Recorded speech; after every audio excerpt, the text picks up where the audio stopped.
number 4 of the Bill Michaels Show, and we're glad you're back. Glad I'm back. It's been a really weird last couple of days. The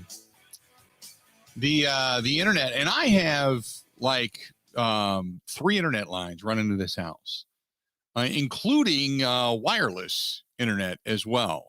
And it has all kind of crapped. I don't know what's happened. I don't know if something's gone on in the area, but I know Spectrum is out and has yesterday at about 10:30, Spectrum went out.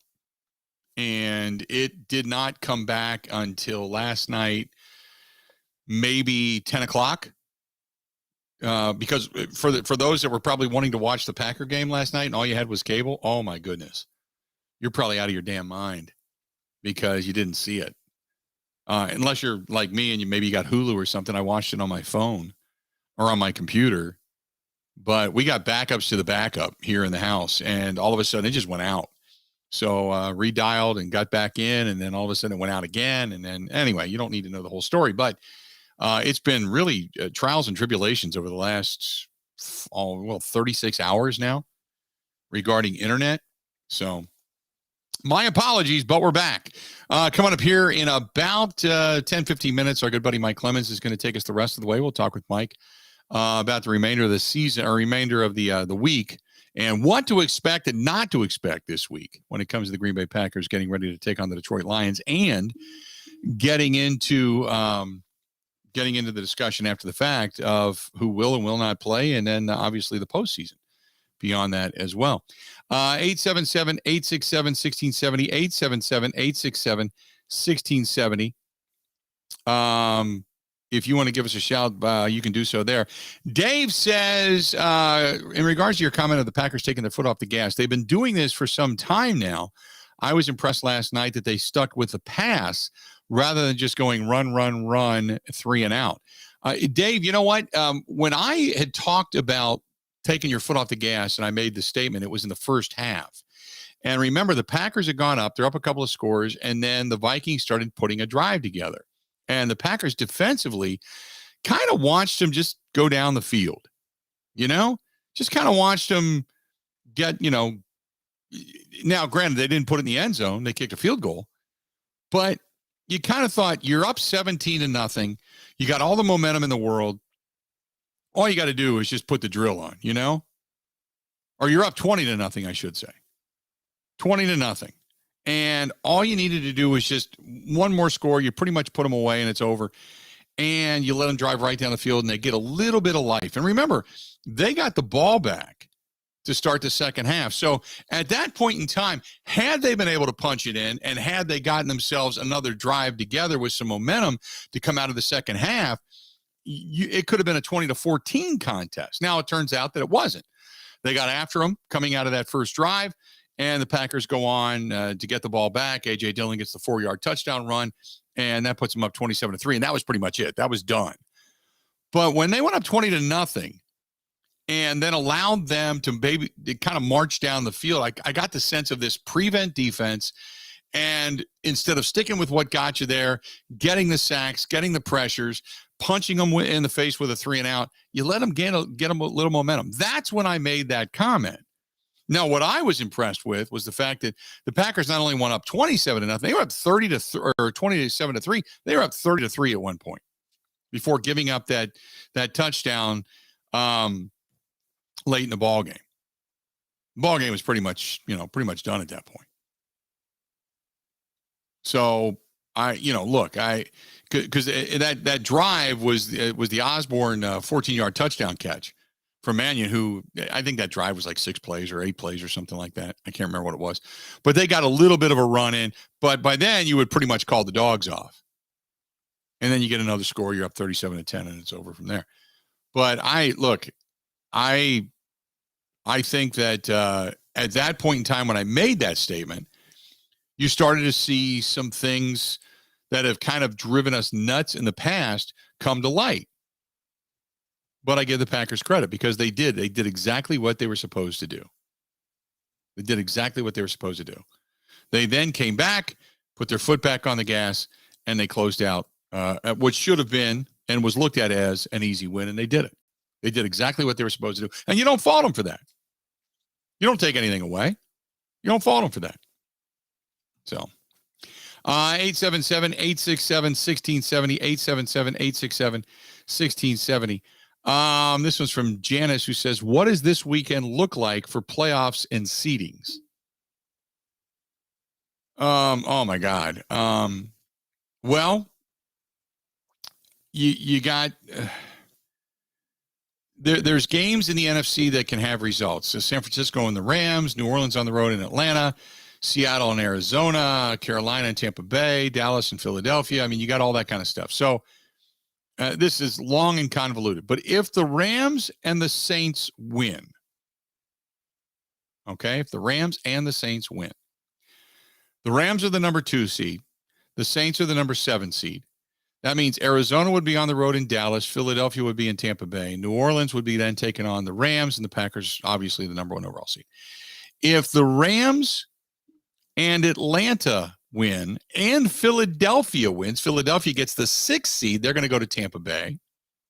Arizona still plays Dallas, but San Francisco would then go to take on the Rams. If the Rams, Atlanta, Dallas wins, then not a lot changes, but you've got you would have San Francisco getting in and not New Orleans. And Philadelphia will be the 7th seed. San Francisco will be the 6th seed in most other scenarios. So there's a lot of things that could happen. But it just depends on who you're going to play, the 6th seed or the 3 seed, whether or not Tampa Bay is the 3 seed, Arizona's the 3 seed. The Rams are the 3 seed. The Rams could be the 3 seed. If San Francisco, Seattle, Tampa Bay, and Philadelphia all win, the Rams will be the seed. So there's a lot of different direction there. So nothing's written in stone, but there are some things that would change results and change seedings this weekend in the NFL. 877-867-1670, 877-867-1670. Rob says they just let their guard down. I pay dearly for it. The Packers cannot be doing this when it comes to the playoffs. We all know they're better than this. Yeah, they're better than this. We all know, but you're right. I mean, look, I understand there's a time and place to play prevent defense. I get it. Understand it. But what we saw yesterday, they only did it for a brief period of time. A brief period of time. Not overly concerned about it. It was one drive. That was it. Now, had they taken their foot off the gas offensive play calling wise, then yeah, you could say, okay, same thing. Same thing. We've seen this before. Same thing. Not good.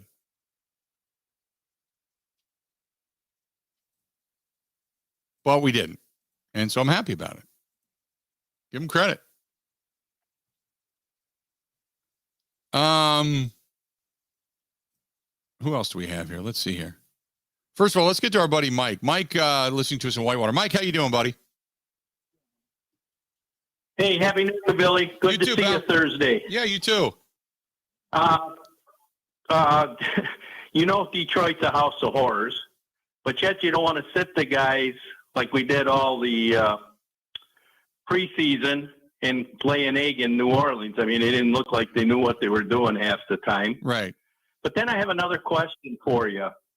Do you think the play calling would have been different with Cousins in there? I don't. I mean, it seemed like they ran the same stuff, except for, trying to get Cook open and running. Well, I think it might have been a little difference because only for the fact that Cousins is a better quarterback, a more accurate quarterback, and knows the system better. But I still think the outcome would have been the same. Yeah, I agree with you. So, I mean, that's just my guess. All right, buddy. Talk to you soon. He drops off. You get on board. 877-867-1670. 877-867-1670. Hit us up. Let's get back to the phone calls. Who we got? Let's see here. Jeff, listening to us in Madison. Jeff, how you doing, man? I'm doing good, Bill. How are you? I'm good today. What's on your mind? Yeah, I mean, I understand where the thought letting the guard down comes from, because there have been games, not just this year, but going back, where it feels like we haven't finished. I think that's why we turned over defensive coordinators. Mm-hmm. But in this particular instance, that last drive of the first half for Minnesota was 42 yards, forcing a 51-yard field goal in really cold weather. And most of that yardage was one play where Sullivan and Douglas got, mixed up because Douglas went for more than he should have. So, and by the way, to have one blown coverage play against a guy like Jefferson all day long, and then I know you're not doing this, Bill, because ultimately you're saying you're giving him credit, but I don't even think we should be having the conversation. That's like saying 13-3 is not good enough. How did we not beat those other three teams? This is the NFL. It is so hard to win games in a convincing fashion. You need look no further than yesterday, when teams like Tampa Bay almost got embarrassed by one of the least talented teams in the league. It is hard to win week in and week out, let alone win in that fashion, which was 100% dominance, including that 42-yard drive. And we wouldn't be having this conversation if he went to kick that ball slightly left or right, which he should, or short. So I don't buy that. And they can do whatever they want next week. It's not preseason. They've had 16 games together. They're clicking on all cylinders. I have no concerns about sitting Rodgers for 3 to 4 quarters. None. Or anybody else. When it comes to sitting guys, I agree with you. I don't have a problem if they play him a quarter and then they sit him after that. I don't. I think it's more about the preparation in the week and the consistency and things like that than it is strictly just playing on the field and seeing live action. So I agree with you in that. I appreciate the phone call. Going back to your comment about it's hard to win and hard to blow teams out in the NFL, I agree with you. I 100% agree with you. What I'm referring to is what we've seen time and again when the Packers do get a lead and do get a sizable lead, a 2-score lead. And at times we've seen conservative play calling, whether it's defensively or offensively. We've seen that. And when you get run, pass, or you get all of a sudden what was working all day long in press man coverage or a certain type of zone or a single high, you see this and they've had success and they're rushing 4 and 5. And all of a sudden you're looking and you're going, wait a minute. You got guys playing 12 yards off the ball. They're only rushing 3. What's going on? We saw them go from rushing 5 and bringing it from different areas to only rushing 3 and 4 in that particular drive. That's when I say, you're kind of taking your foot off the gas a little bit. What Matt LaFleur agreed, by the way. Don't forget, last week, Matt LaFleur said, yeah, we backed off. Aaron Rodgers said, yeah, we backed off. Devontae Adams said, yeah, we backed off. So historically speaking, that's my point of reference in bringing that comment up. But I'm going back to kudos, because when they had that opportunity to go back and do the run, pass, or run, punt the ball away, you've got this thing wrapped up, and then where the opportunity presents itself for an opponent to bring it close or to at least make you bite your nails all over again until you get that other score to give you breathing room, they didn't do that. So kudos to Matt LaFleur and Joe Barry for not doing that. Let's do this. We're going to step away, take a quick break, come back. A lot more of the Bill Michaels Show. Mike Clemens is going to be joining us coming up next. Stay tuned. We'll be back right after this.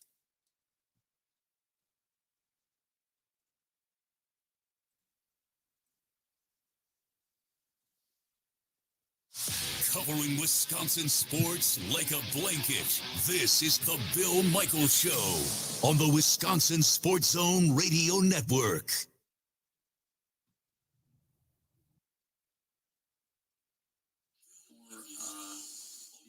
Three-way LED to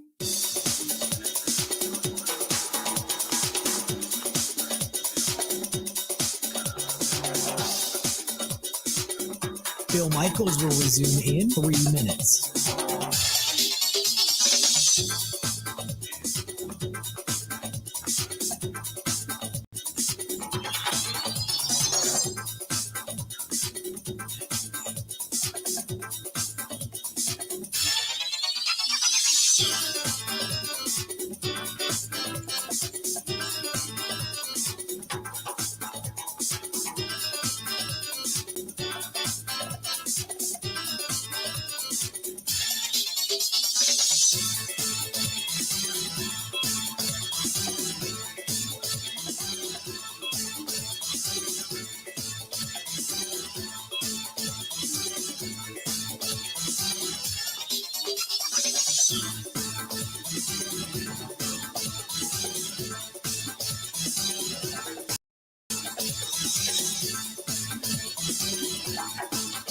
Bill Michaels will resume in 2 minutes.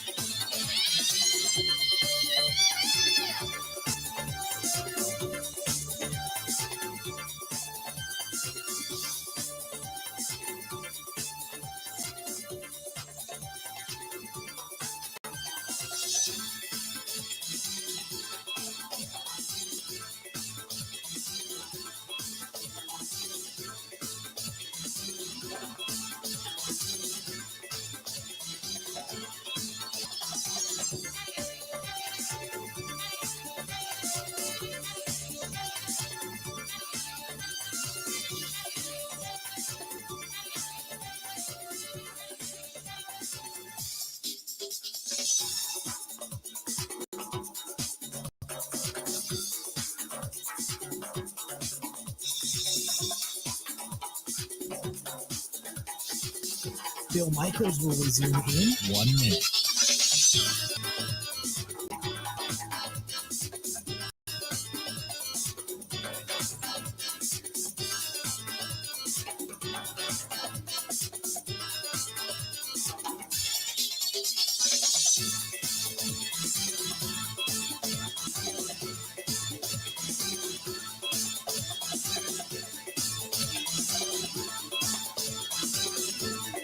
Bill Michaels will resume in 30 seconds.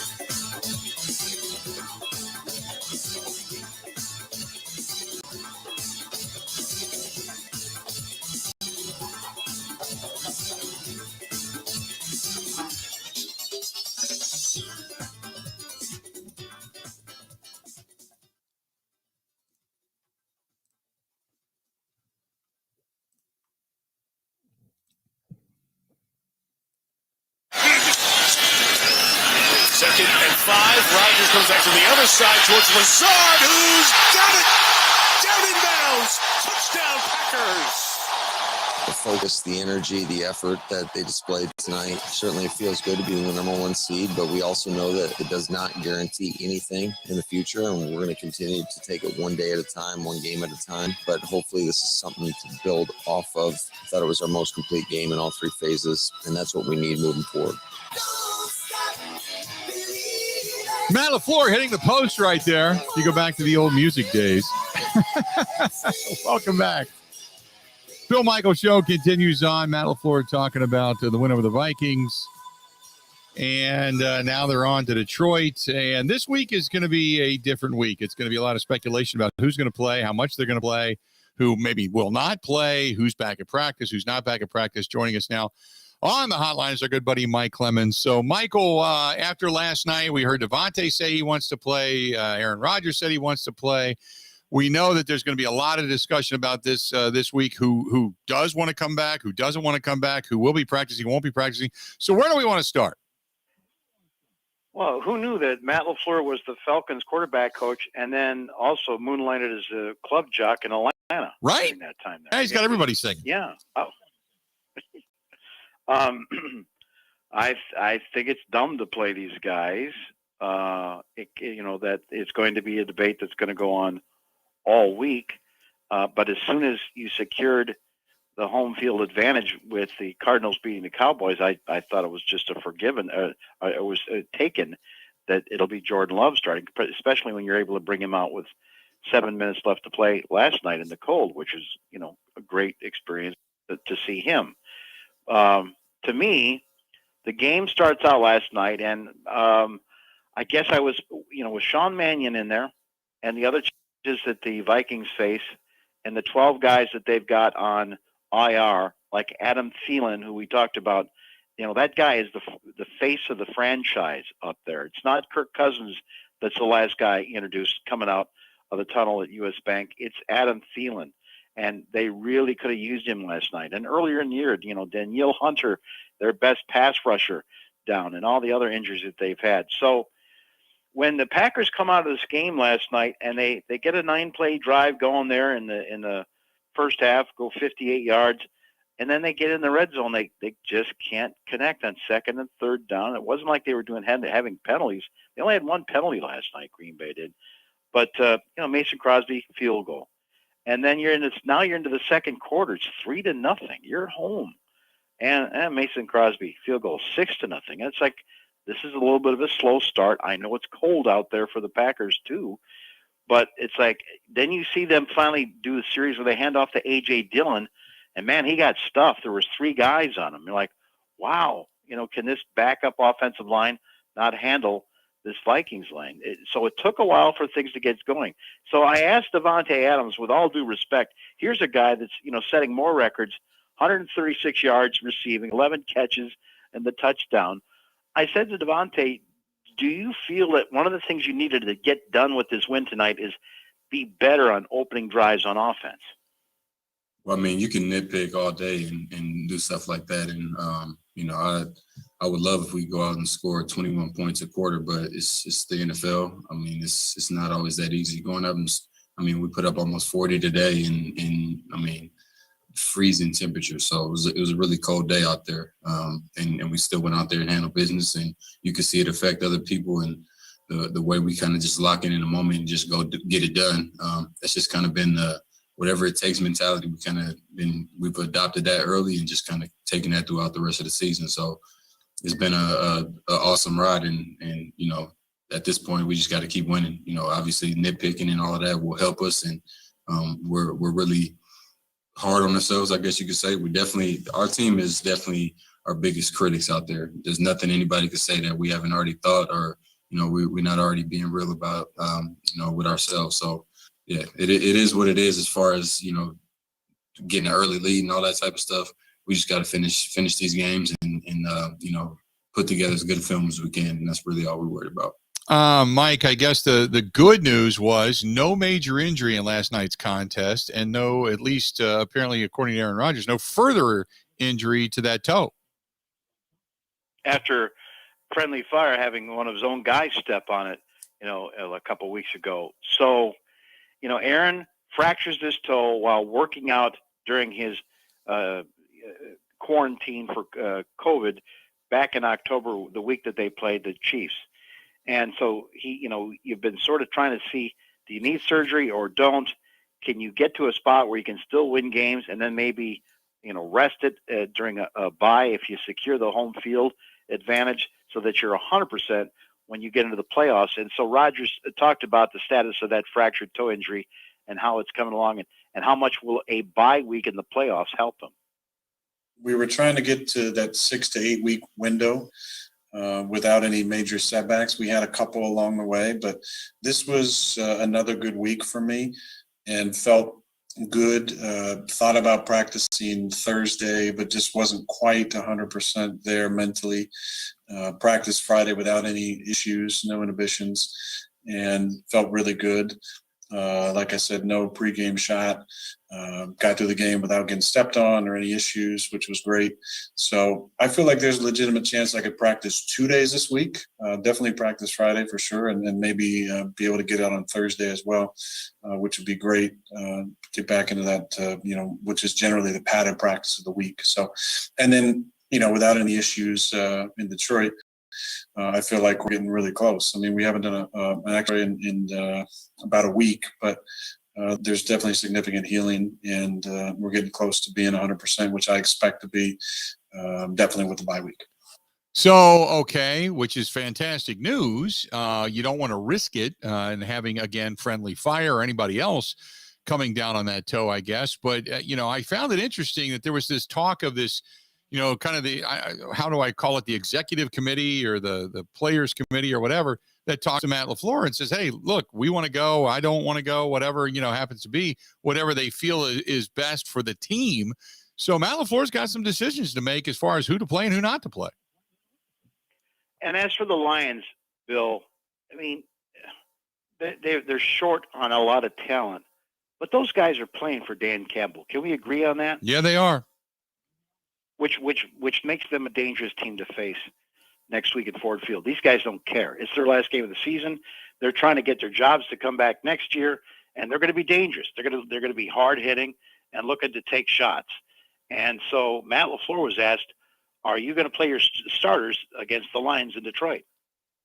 We'll have conversations tomorrow, certainly with our staff. We'll definitely have talks with our players and we'll make the best decision for us. But if you ask me right now, I'd say my gut is that these guys are going to play at least a little bit next week. Okay. Well, that's kind of what a lot of us are thinking is, hey, you stick with your regimen. Guy, you know as well as I do, football players are creatures of habit. You come in, you do your preparation, you get your work, you go play a little bit, you do your pregame stuff, you do your thing, and then you get out. The minute you get some momentum, maybe a couple of scores, whatever it happens to be, get these guys out of there. Let some of the more the guys that use the work or want to need the extra snaps before the postseason, let those guys get the work. And there's some records on the line. What's Devontae, like 21 yards away from setting a record? And I really haven't paid attention to all these records that have been broken because I'm really trying to focus on what this team needs to do to win and get to the Super Bowl and get through the NFC this year. And so now last night I thought that Rodgers made some throws over the middle in the flats,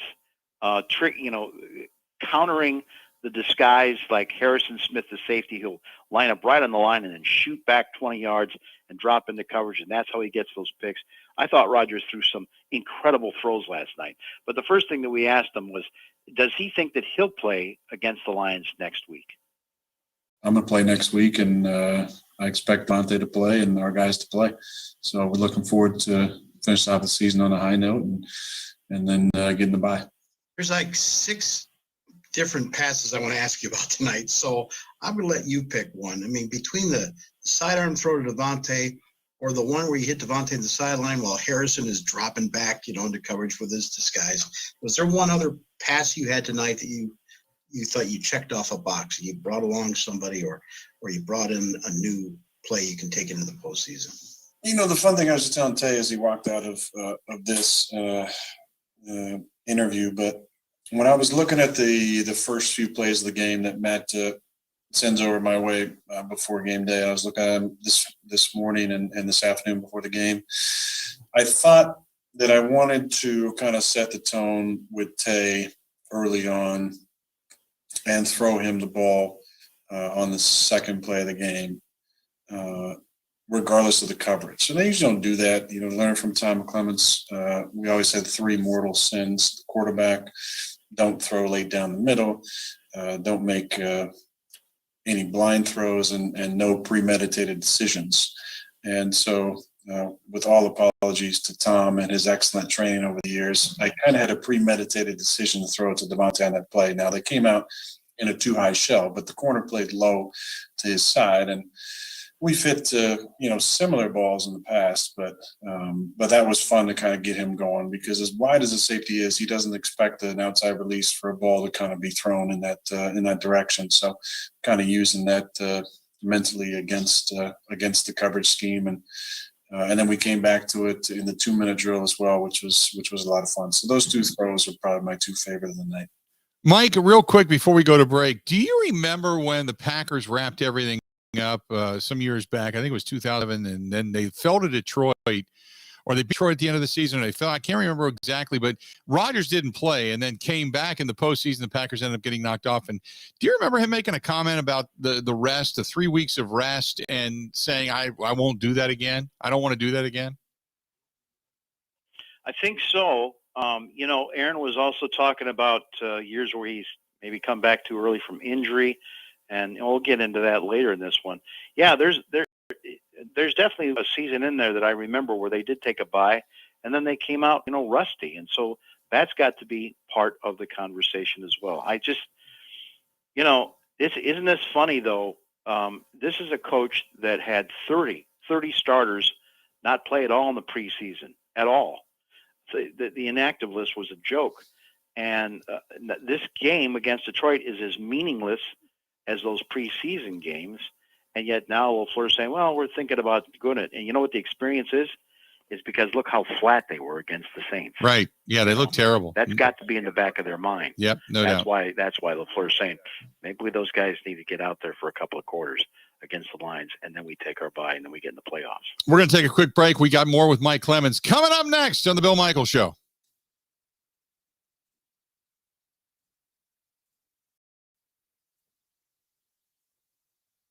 Covering Wisconsin sports like a blanket.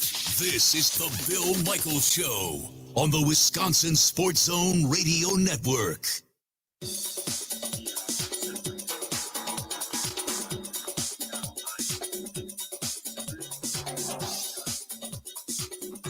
Bill Michaels will resume in 5 minutes.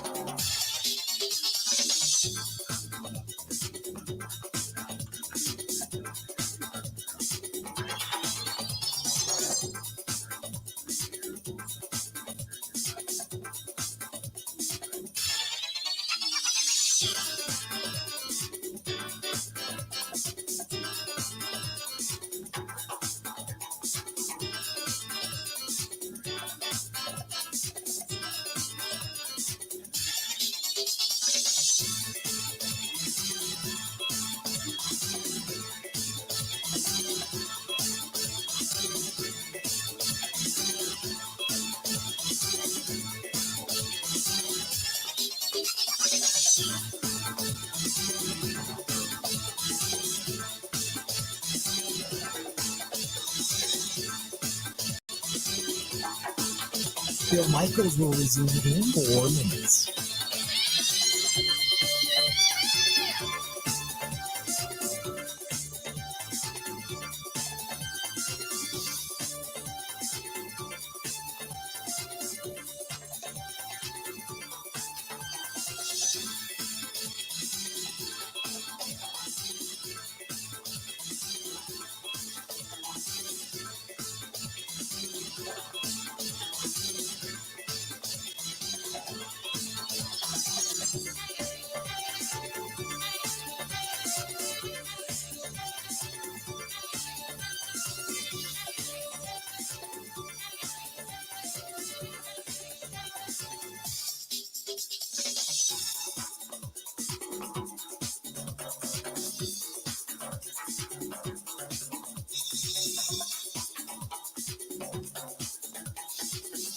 Bill Michaels will resume in 3 minutes.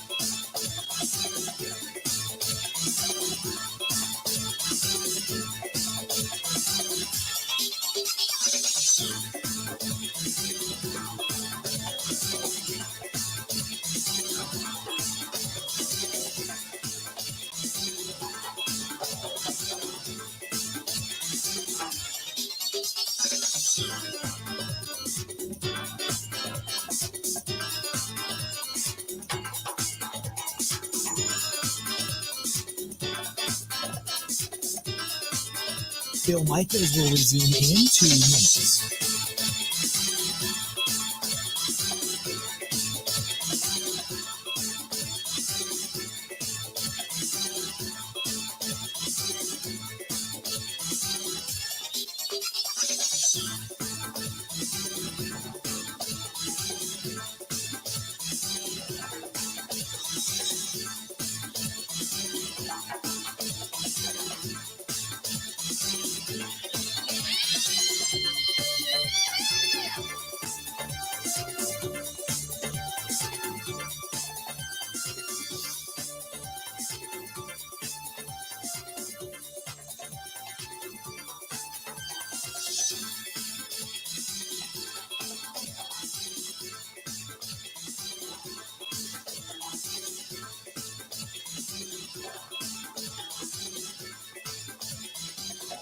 Bill Michaels will resume in 1 minute.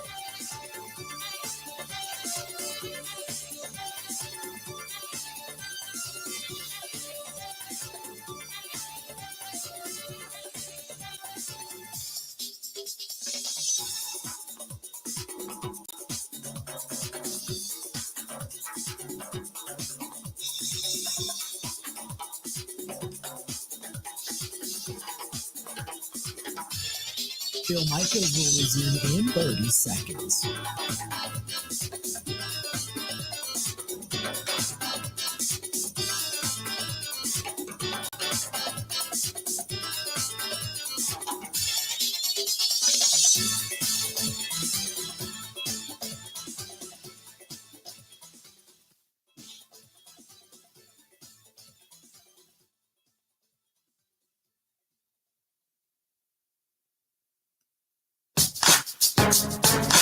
Mannion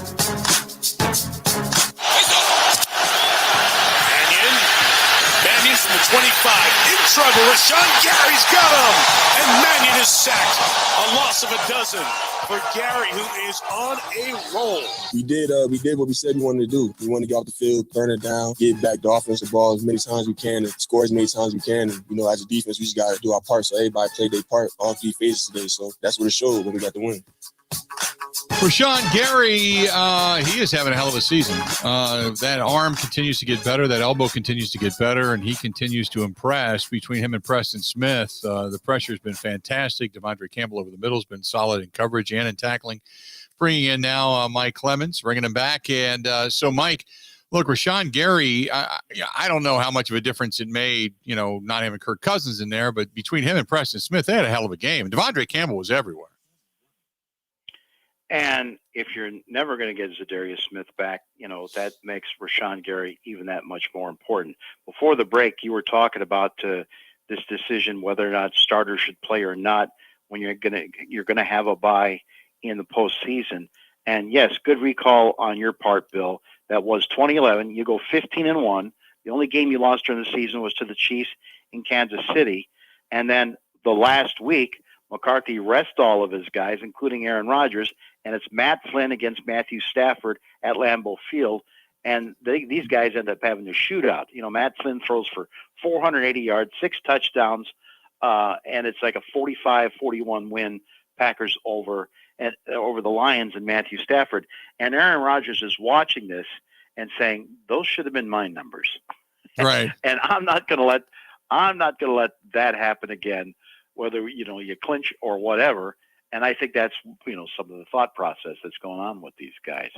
But Rashawn, this guy just keeps on growing. That's what makes the difference here. And, last week they had all this stuff about, Sean Mannion, 6'6", been in the league 7 years. Of course, he's never thrown a touchdown pass yet. Matt LaFleur was saying, I work with this guy with the Rams, and he's a good quarterback, strong arm. They're talking him up. And Rashawn Gary was asked, how much difference was it facing Sean Mannion instead of Kirk Cousins last night? Completely different. He's a veteran quarterback. He's able to move their offense, able to get their key pieces the ball, get the ball out fast. Today, on times he was able to hold the ball. He was able to get it there. Pressure. I feel like the main thing is, I feel like Cousins get the ball out a little bit faster. Which I'm sure Cousins does because his decision-making process is that much better. But the fact is that not only were they able to pressure Mannion, but going back to last week, and my biggest concern was third down, getting off the field on third down. Nick Chubb was breaking tackles. They're a really good tackling team, but last week against Cleveland, they were not. So I was concerned more so about Dalvin Cook coming into this game. Yeah, the other thing about the Browns game, too, was how poorly they did in shedding blocks in getting to Nick Chubb, and they put up over 200 yards rushing. So, last night it was pretty impressive that you can hold, Dalvin Cook to 14 yards rushing. I mean, right. Shut him down. And so, Rashawn was talking about how were they able to stop Dalvin Cook and not the Browns' Nick Chubb last week. Just understanding our responsibilities, where everybody's fitting, and just basically making our corrections from last week. We knew they was going to come in and try to run the ball and try to run similar plays as Cleveland that hit on us. So we knew that we had to go back, make corrections, and come in today and go to work, and that's what we did. How is Rashawn Gary, Mike, when you talk about his growth, how has he grown?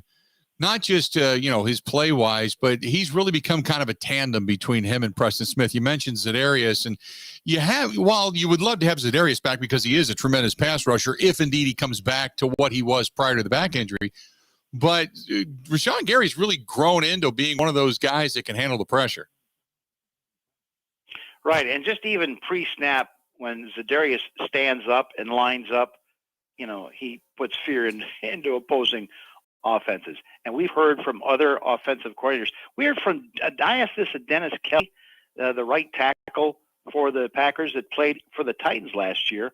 And I said, hey, you guys were in Green Bay, playing the Packers in the snow. What was your game plan like at Tennessee for the Packers defense? He says, where's Zadarius Smith? Everything centered around starting with each play, where's Zadarius Smith? But Mike Smith, the Packers outside linebacker coach, for 3 years now running, just says, I'm telling you, this Rashawn Gary kid is coming. He brings the energy. He works too hard, in the classroom. And so Rashawn was asked about his continued growth as a leader on the Packers defense. My work ethic, I never get away from the person who I am, and I understand my why. I understand why I play this sport and who I do it for. So, I always keep those 3 things in my head, and I keep pushing. And I'm around a great organization, great group of guys that we come together in all 3 phases, offense, special team, and defense, and push each other to be the best we can. I know that coming into this contest, they were without Adam Thielen, which put a ton of pressure on Justin Jefferson. And I thought they'd even use Dalvin Cook more coming out of the backfield when it comes to the pass game. I was a little bit surprised that the Packers were so good at shutting down Dalvin Cook in any facet, and they did not allow much downfield. And that is due in part because Mannion isn't the fastest when it comes to making reads. So, but I thought the defense, for what their scheme was, they executed it rather well. Yeah, and I think that Tyler Conklin's coming along for them as a tight end, replacing Kyle Rudolph up in Minnesota as another weapon for those guys as well. But here's the other thing, too. There was definitely something off with Preston Smith last year. I don't know if it was Mike Pettin and the way he was being used or whatever, but Preston Smith has been a lot more positive and has also had to stand up and sort of fill a gap as a vocal leader with Zadarius out with the back surgery. And so Preston came to the mic last night, and he said the key was they didn't worry about Justin Jefferson, Bill. He said the focus was on Dalvin Cook. We know what type of player Dalvin Cook is. We know how he can hurt teams. We know last year, if he could kick field goals, he could have beat us himself. So we know what type of player he can be for their team and how he can hurt opposing teams. We know his ability to carry the ball and to make big plays at any given moment in the game. We know we had to stop him. We know we had to make them one-dimensional and get them out of the run game and get them to passing and make them uncomfortable. Mike Zimmer was a little testy last night as well, Mike. He was. He's officially eliminated from the playoffs, from the postseason. He had a slim chance going into it last night. And I'll tell you, man, if this guy loses his job, one of the things about him is his broken record, because he was kind of complaining about Clint Kubiak, Gary's son, who's now his offensive coordinator. They end up last night 7-9. They've got one more game left. And so at the podium was Mike Zimmer, and he also took some questions about, the disappointment of not going to the postseason again. Here's Mike Zimmer. Disappointing tonight. I didn't feel like we gave ourselves a chance to win. First half kind of got away from us, time of possession. We didn't move the ball at all. Got away from the running game way too soon. And then second half, we didn't play well enough defensively. So give them credit. They're a good team, and they got after us tonight. Just your thoughts on being eliminated for the playoff second year in a row? I don't know. What are your thoughts? Well, I thought it was kind of a disappointing season. Yeah, pretty good. Appreciate your thoughts. Disappointing season. Yeah, appreciate it. Thank you very much. How are we looking? Yeah, and then what was the deal with putting in the rookie quarterback Munn there for a series or so, and then taking him out and putting Mannion back in? No idea. Well, Zimmer was asked about that. He says, "Didn't you think you needed to see enough of him?" And all Zim would say was, "I see him every day." Next question. Okay. All right. So they love the salty up there. They don't. Zimmer's not going to be fired for his style points in press conferences. Sean Mannion was the quarterback last night, and he talked about how he came off of COVID, and just as he got off COVID, Kirk Cousins tests positive. So now Mannion's got to take over. He missed out most of those snaps last week preparing for the game, but he said that Kirk Cousins was texting him after the game. Kirk's a great guy. He's a great leader for our team, a great teammate, a great friend of mine. He was super supportive all week, super helpful, getting ready for the game plan. And, I was texting him in the locker room after the game. That's just the kind of guy he is. He cares about his teammates. And like I say, he's one of my closest friends. Which is great. I mean, but he obviously wasn't there, wasn't able to be a part of it in one of the more important games of the season. And you had mentioned Tyler Conklin. I don't know if he's ever going to replace Rudolph for what he can bring to the table, but he kind of showed a few things last night. He does, and he has in past weeks too. He had 5 catches for 47 yards last night. He was averaging about 9 yards a carry or so. He also took some shots and had to leave the game. He was banged up at heading into the game. But, here's a team that beat the Packers at home earlier this season and had so much promise with all the weapons that they've got, led by Jefferson on the offense. And Conklin just kind of talked about the disappointment and it's sinking in that there's no way now they can make it to the postseason. You've been working together since July, August, for this time of the year to be able to go and have a chance to be in the playoffs. So to feel slipping away is tough, but you just got to rally together with your teammates and do what you can do. So do you think Zimmer's gone? I think it's 50-50. I really do. Because, the whole thing is we don't think there's going to be that many openings this year, maybe only 3 or 4. I don't know if there's really a hot list of new offensive coordinators that are out there, and I think that's what they should probably do this time. But Patrick Peterson, the veteran defensive back, was asked, and Rick Spielman he's solid. The GM is solid. Ziggy Wolf is going to keep him. But you asked Patrick Peterson, are you concerned that your head coach, Mike Zimmer, could be fired? Well, that's something that's out of our control. As players, we just want to continue to come into work, fight, go to war for our coach, be a disciplined football team, because we know you're judged off W's in this league. But I believe Zim is a great head coach, has a great connection with his team. It's just a lot of those games we just weren't able to finish. Let's do this. We're going to step away, take a quick break. We'll come back. We got a lot more coming up. Final segment of the Bill Michaels Show right after this.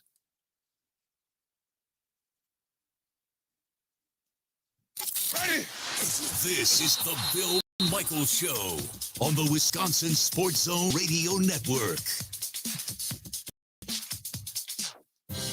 Gina Della from Pella, Windows and Doors of Wisconsin, with today's top 10 reasons to see PellaWI.com now.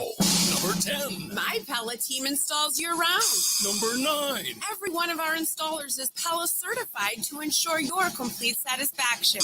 Number 8. My Pella team completes installations in as little as 1 day. Number 7 through 5. A 2020 survey rated Pella Windows #1 for highest value, highest quality, and most preferred by Green Bay and Milwaukee homeowners. Numbers 4 and 3. Pella Windows and Doors of Wisconsin has 6 lines to fit your style and everything to fit any budget. Number 2. Now, Pella Windows and Doors of Wisconsin's featured offer gives you 5 years no interest plus 5 months no payments. And the number 1 reason to see PellaWI.com now. These offers end January 31st. Set your free consultation today at PellaWI.com. Certain restrictions apply. See show for details.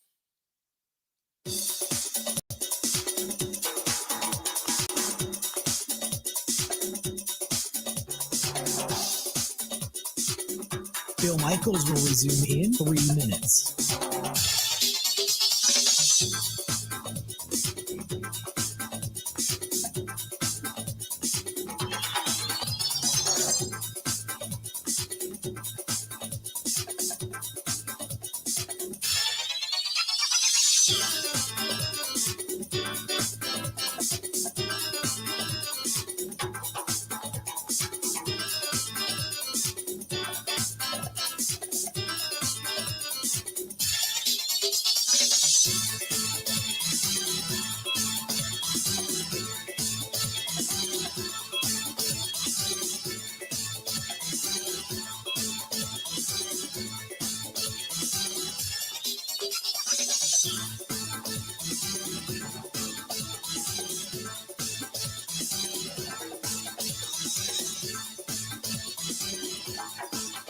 Bill Michaels will resume in 2 minutes.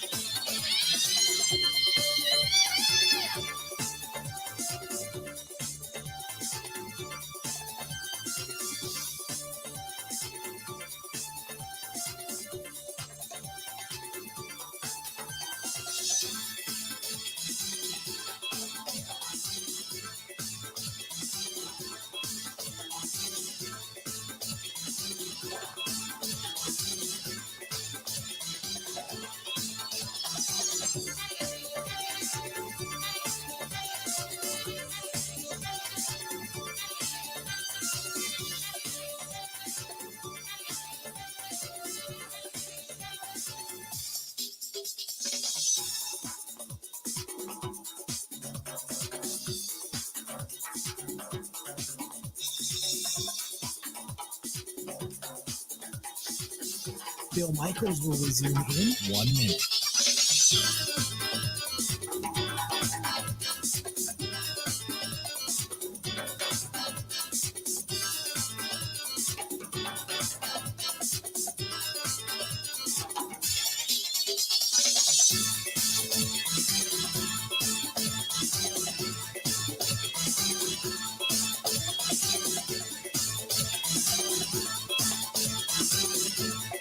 Bill Michaels will resume in 30 seconds.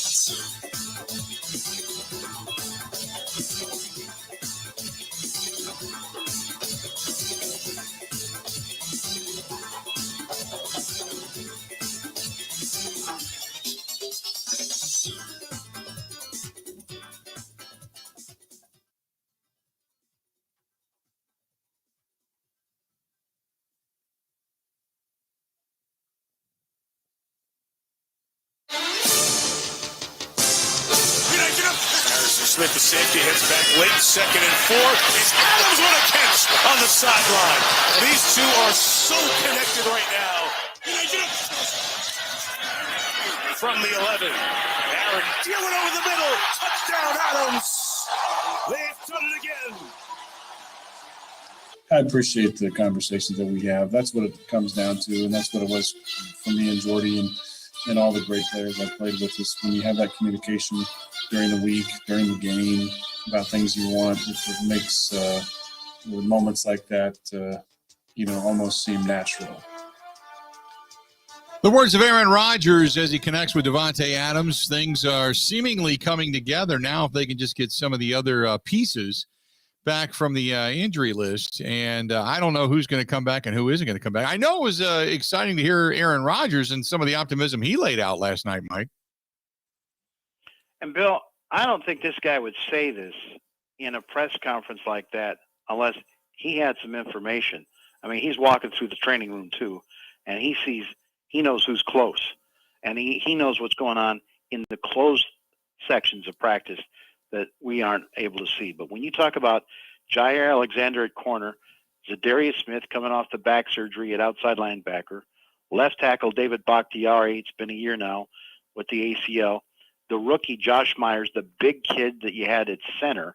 And I don't know though, I'd have Josh Myers as your backup and keep Lucas Patrick in there for now. Or Randall Cobb. I don't understand how Randall Cobb can come back in 4 or 5 weeks after abdominal surgery. But Roger says there's a chance that all those guys could be back. I do feel like, seeing Jair back at practice, there's a good possibility that he could come back at some point. I think there's a possibility. I do. That'd be exciting for sure. And then Dave's been progressing, doing some stuff on the side. It seems like that'd be great. Josh as well, I don't think I'm speaking out of turn that there's a possibility for all 4 of those guys. Randall for sure is coming back, and he looks great. I mean, he probably would have fought if this game was a playoff game to be out there on the field.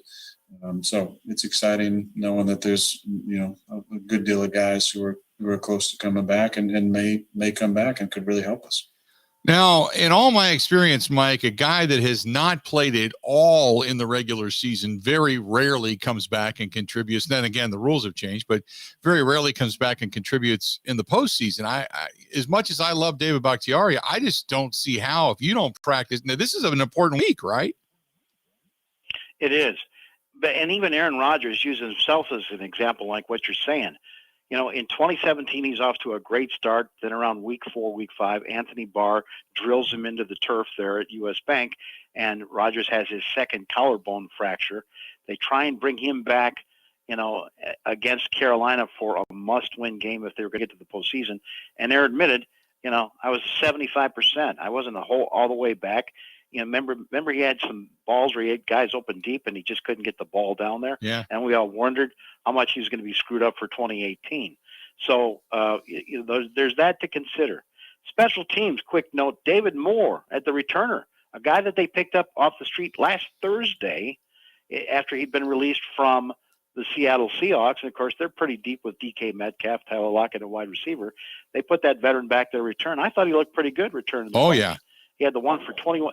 His return for 21 yards for punt returns, that's the longest they've had all year. But Corey Bojorquez, the punter, pregame, I'm watching him kicking from the 1 yard line. He kicked one 65 and then 68 yards, right on the numbers, a perfect spiral. He gets out there during the game. He had one that was shanked one for 24 and another one for 39. So, there's a whole lot of difference, I guess, between pregame warm-ups and the real thing in game. That's got to be corrected. Well, it's going to be an interesting week to see who does and doesn't practice. Obviously, if he's talking about the real possibility of Jair and get him back from the COVID list, and then obviously Randall Cobb. But I'm really going to be looking to see if you've got David Bakhtiari back on the practice field in pads, if Zadarius Smith is anywhere to be found, Billy Turner's anywhere to be found, if you've got Josh Myers anywhere to be found. It's a big week for the Green Bay Packers, Mike. Yeah, I don't mean to be Debbie Downer, but yeah. Oh, by the way, the COVID thing. The good news is there's an awful lot of guys that were, now on this 5-day list, and then they come back and they're able to contribute for you in that game. So, that's the difference there. So lots more to talk about this week, too. A.J. Dillon with a good game last night as the game wore on. It looked like Aaron Jones had his speed. So a lot of positives, a lot of things ticking up for Green Bay right now. Mike, good stuff. We'll talk to you later, okay?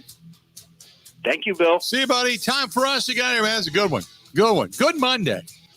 Good game coming up tonight, too. Big Ben's last game at Heinz Field as a Pittsburgh Steeler. Going to be